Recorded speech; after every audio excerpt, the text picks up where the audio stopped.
हम अपने बच्चों की तादाद बढ़ाने के साथ साथ अपने कंप्यूटर लैब और साइंस लैब को कशफ कराने में कामयाब हुए हैं। 4 FCL का जो केवल एजुकेटेड थे उनकी भी हमने खिदमत की हैं।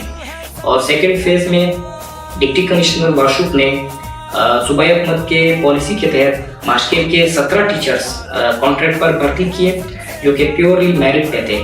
जो है तालीम के हवाले से काफ़ी पसमानदगी थी, लेकिन जब से यहाँ जो है ज़िला इंतज़ामिया और FC बलूचिस्तान और गवर्नमेंट ऑफ बलूचिस्तान की तरफ से अभी कुछ कॉन्ट्रैक्ट पर टीचर तैनात हुए हैं, तो इसकी बदौलत अभी हमारे इलाके में तालीम के हवाले से काफ़ी बेहतरी आई है। और पिछले मंथ मेरा कॉन्ट्रैक्ट पे यहाँ भर्ती हुआ था और मेरे साथ तकरीबन इलाके के 15 और उस्ताद की भर्ती हुए थे। और हमारे जो स्कूल आप देख रहे हैं तकरीबन 10 साल से बंद था, 10 साल के बाद अभी खुला हुआ है। मैंने FC की टाउन से यहाँ का कंप्यूटर लैब जो पहले बंद था अभी बहाल करवाया है। Thank you.